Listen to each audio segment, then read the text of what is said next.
እናቷ አርፋለች። ለልጅቷ ስልኳን ብታቁም መጽናኛ ላኩላት። እኔ ስልኳም የለኝም፣ ሚዲያ ላይ ነው የማውቃት። ነፍሰ ጡር ናት። ቀላል ነገር አይደለም እናት ማጣት። መጽናናቱን ይስጣት። እኔ ሌላ የምለው ምንም ነገር የለም። እሺ ሀባይቢ እንደሰማችሁት ነው የዴዚ እናት ያው ባልተገመተ ሁኔታ ባልተጠበቀ ባላሰበችው ሁኔታ አርፋለች ማለት ነው። እና ሞት በሁሉም አለ። ሞት አይደንቅም አይገርምም ማለት ነውና ግን ከሞቴ አሟሟቴ ይባላል።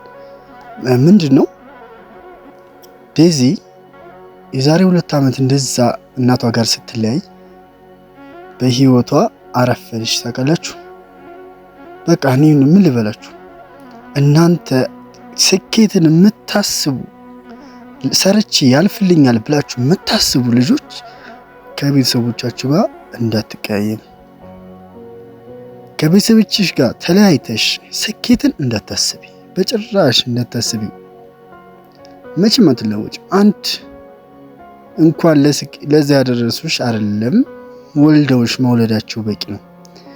አንቺ እንደዛ 9 ወር አርግዛ የወለደችሽ እናትሽ ተንከባክበሽ በቃ ፈጠሯ ድረስ እስከምትሄድ እስከምትሞት ድረስ ታልተንከባከብሻት ምንም ልጅ ልትሆኛች።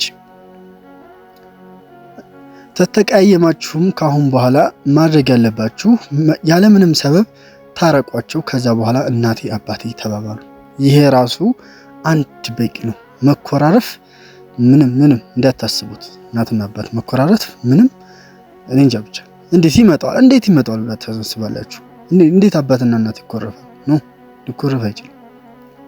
እና ዴዚ ያው በህይወትሽ አርፍደሻል። አሁን ብትጸጸችም ምንም አይደለም፣ ግን ከረፈደ በኋላ ጸጸት አይቀርም። ግን ቢሆንም ከባድ ነው ቤተሰብ ማጣ ማለት ነው። እና ሀባይቢ ከነዚህ አይነት ነገር አላህ ይጠብቃችሁ። አላህ ከነዚህ አይነት ነገር ባላሰባችሁ መንገድ ቤተሰቦቻችሁን ያሳጣችሁ።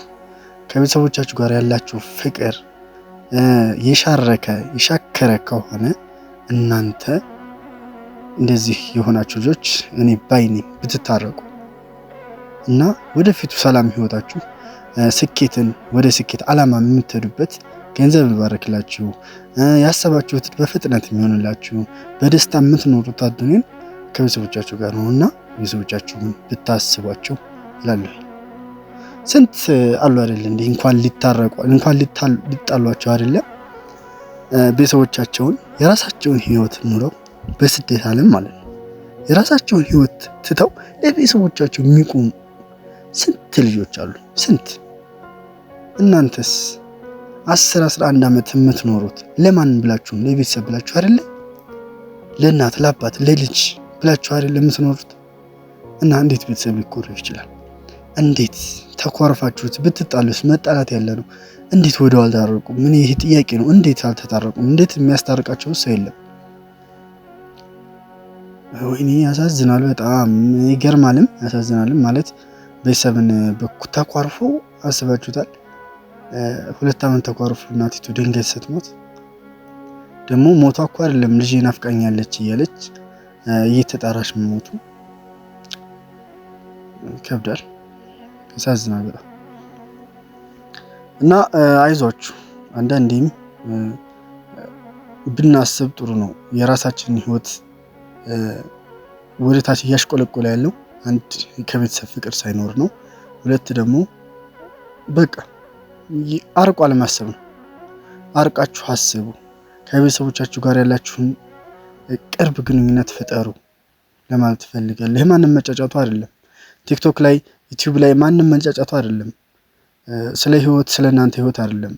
ዴዚ አፈርቢ እናትሽን እንደዛ ሳታረያት እንደዚህ ሆነች ያንቺ ጸጸት ምናምን አይደለም። ይሄ ምንም አይደለም። ለሷ ምንም አይጠቅማትም ይሄ ማለት ነውና የእናንተን የራሳችሁን ህይወት ነው ማሰብ ያለባችሁ፣ ስለ ሰው ህይወት አይደለም። የሰው ህይወት ያስተምራል እንጂ አትኖሩለትም፣ አይኖርላችሁም ሰው ማለት ነው። እና እንደዛ ነው። አይዟችሁ፣ በርቱ፣ ጠንክሩ፣ ያዛችሁት ይበርክትላችሁ። ከቤተሰብ ያላችሁ ፍቅር አላህ ያደርጅላችሁ። ሞት ያለ ነው ግን አሟሟታችሁን ያሳምርላችሁ፣ አሟሟታችንን ያሳምርልን። ወደ ሀገራችሁ መግባት ያሰባችሁ ወደ ሀገራችሁ ምንም ሳትገነጣጠሉ ሳትለያዩ አካላችሁን ሙላችሁ ይዛችሁ እንደገባችሁ አካላችሁን ሙሉ ይዛችሁ ግቡ። ገንዘባችሁ ደግሞ ሙሉ እየጠፋባችሁ ከሆነ አላህ ረድኤት ይሙላበት፣ ገንዘባችሁ ባረክ። አገራችሁ መጣችሁ የራሳችሁን ህይወት የምታድርጉ ያርጋችሁ። ይቺ ልጅ ምን አግኝታ ነው እንደዚህ የተለወጠችው? ማሻአላህ እንደዚህ ከመጣች ይሄ ሁሉ ተሳካላት የምትባሉ ያድርጋችሁ ማለት ነው። አሚን በሉት እንዳትንቁ። አሚን ላለው ደግሞ ይሆናል ይሆን ደግሞ እና ያው እኔ ያሳዝናኝ ነው ወደዚህ ማለት ነው የመጣሁት።